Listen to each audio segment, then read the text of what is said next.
Unyielding Spirit, the life and legacy of Father Peter Mermier.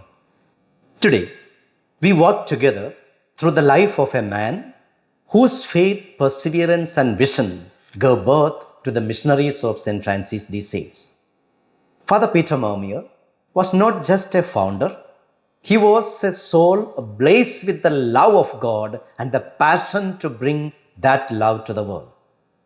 This talk is more than giving a biography. It's a journey into the heart of a man who lived entirely for God and others. May this reflection ignite in you a deeper love for your vocation and a firmer resolve to live our charism with conviction. The first point, a vocation formed in the fires of faith. First of all, a peasant's son with a noble soul. Peter Mermier was born in 1790 in the rural region of Savoy. His family, though simple farmers, lived with deep faith, hard work, and strong values. From this environment, Peter inherited resilience, calm perseverance, and a practical mind. But more than anything, it was his mother who shaped his soul. Secondly, the spirit of his mother. Antoinette Baston, his mother, was not just pious, she was radiant with Salesian warmth and spiritual strength. She educated her children and others in her home during the dark times of revolution, teaching them to pray, to learn, and to trust in divine providence. She hid and cared for the 100 priests, held secret masses, and inspired little Peter with her zeal. Peter would later say, "I owe my vocation to the holiness of my mother." What a beautiful testimony to the power of a mother's example. Thirdly, early schooling and the call to priesthood. Peter's education began in makeshift schools and continued in seminaries that demanded sacrifice. He worked in the garden, cleaned, and even taught catechism while studying. But what set him apart was his quiet piety, discipline, and love for learning. His peers admired him. His teachers trusted him. At the seminary, he was fervent among the fervent. In 1813, at just 22, he was ordained a priest. The second point, trials that tempered the missionary heart. First of all, learning at Magland. As an assistant priest at Magland, Peter Mermier served under Father Des Jacques, a priest of wisdom and zeal. Their relationship became one of mutual admiration. Together, they lived a disciplined life of prayer and ministry. Father Mermier worked tirelessly, teaching, preaching, and even studying late into the night.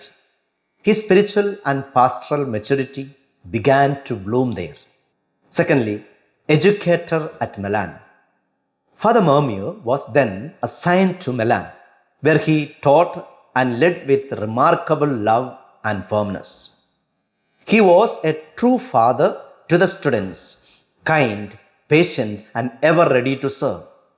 His discipline was balanced by compassion, as shown in his bold intervention to save a student from dismissal.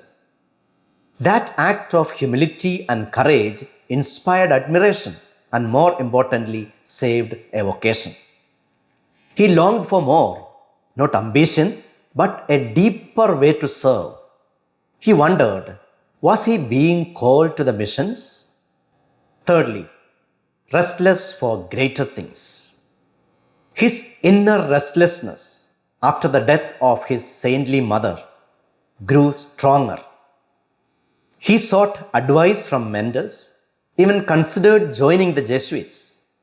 But he received wise counsel. Listen to the crucifix. Eventually, he obeyed. The Archbishop of Chambéry, needing priests, appointed him parish priest of Châtelaine, a terrible spot as Father Mermier would later call it. The third point for reflection today is apostolic zeal takes root.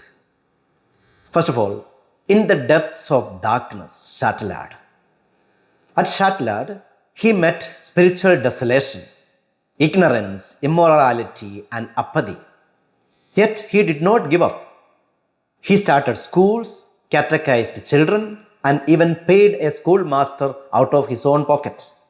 But his greatest moment came when he invited Father Joseph Favre to preach a mission in the parish. When no change occurred after 8 days, both priests left to fast and pray in solitude.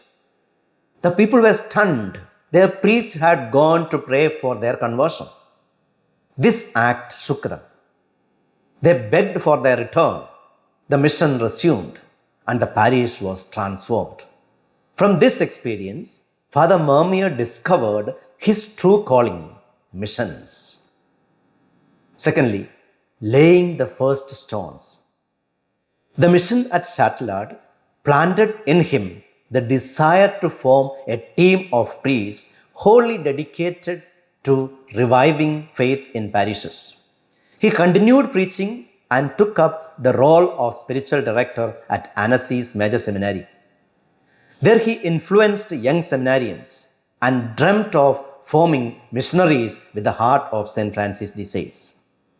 Despite discouragement and setbacks, he persevered.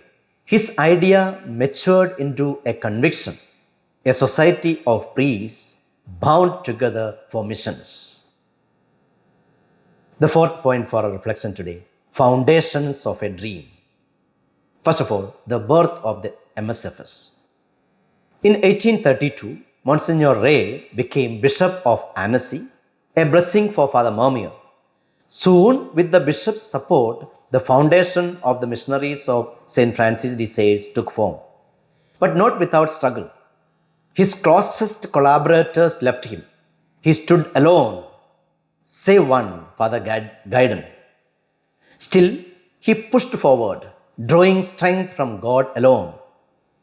New companions joined. A house was found. On August 8, 1837, the bishop blessed La Follette, the new home for the missionaries. In 1838, they made their first vow, the vow of stability. Father Mermier exclaimed, "I asked of the Lord to be able to live with brothers. My prayer is answered." By 1840, they made perpetual vows.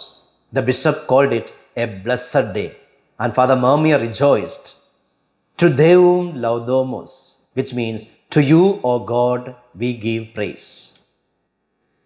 Secondly, founding the Daughters of the Cross. But his vision didn't stop with the MSFS. Father Mermier noticed young girls with no means, no education, no future. He saw ignorance and moral decay, especially among the rural poor. His response?